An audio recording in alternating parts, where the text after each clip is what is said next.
Hi there, this is Ranji and I have this new Samsung Galaxy A5 with me, which is a mid-range Android device by Samsung, and we'll be doing the unboxing. And as you can see, it says that it has a Super AMOLED screen. It has this A5 has a 5-inch 720p HD screen, and it says that it has 16 gigs of internal storage. And the biggest thing about this device is the build quality. It's metallic, it's not plastic in nature like most other Samsung mid-range devices. And let's break the seal. And regarding the pricing, the price quoted on the box, as you can see, is 30,000. But this product is available in local stores for around 24 to 24,500. I'll also have the link for online stores like Flipkart, etc. So you can check out the current pricing. So let's open it up. And as you can see, we have the device itself. Let's take this out. And initial feel, it looks pretty good. Let's come back to this a bit later. And we have the manual, quick start guide. We also get the headset with this one. We also have the power brick, which is USB type. And the ampere rating on this is 1.55 amps. And we have the standard micro USB to USB cable. So let me keep these things to the side and let's look at the handset itself. So here we have the device itself. Let's take this out, and this is actually made up of metal, so feels actually pretty premium for a mid-range device by Samsung. Let's take this out. It says Ultimate Viewing. That's a Super AMOLED screen. It's a 720p HD screen, as I mentioned. And it also says it has an enhanced selfie. Yes, the camera is also pretty interesting. The rear facing camera is a 13 megapixel shooter, and the front facing camera is a 5 megapixel shooter. One thing to note is that the back cover does not open on this one, and hence the battery is sealed. The battery is a 2300 milliamp hour, and as you can see, this is the Duos version. That means it accepts dual SIM. And we have tray over here. We can also add a micro SD card to this device. Let's power this on.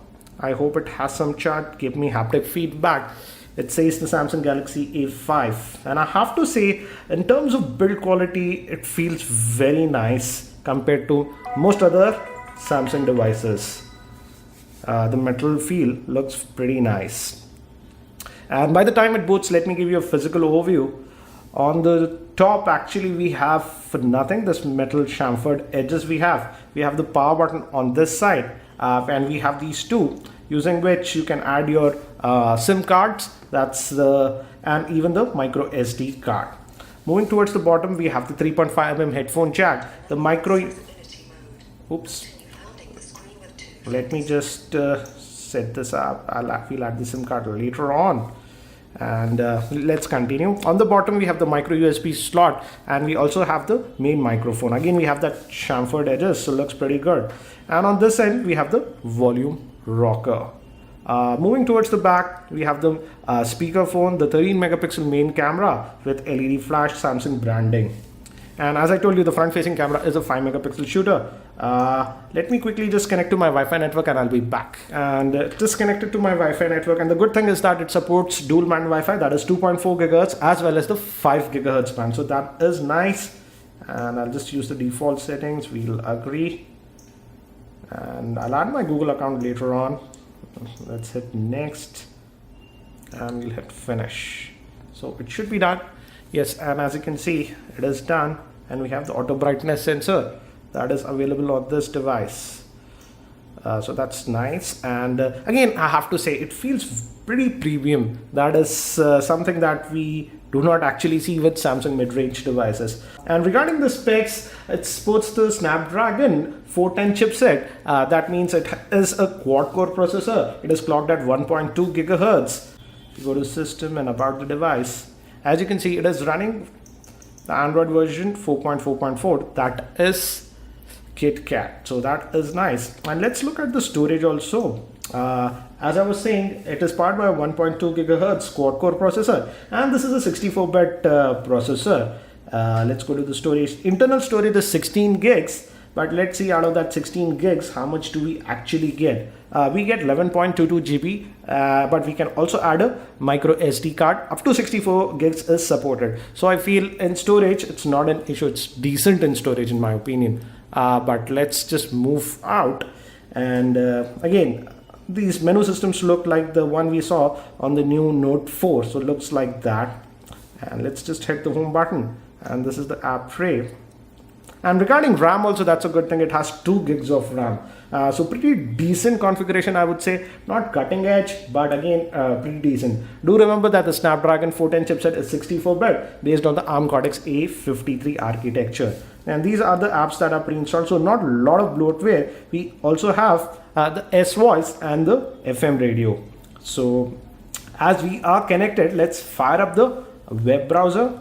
I'm using the default web browser. It's going to the Samsung side. Let's just go to rediff.com. This is the default keyboard that we get. And let's and it's going to the mobile version. And as you can see, it loaded it pretty quickly. But let's go to the desktop view. That's the full version of the website. And let's see, again, it loaded that also pretty quickly in my opinion. Let's try the pinch to zoom gesture now. Yeah, pretty responsive. Let's open up one of the random stories. For example, let's just open this. Oops, I have to click here. Yeah. And again, as you can see, it loaded it pretty quickly. Lots of images on this picture. Then also it loaded it pretty quickly, I would say. Let's open one more story.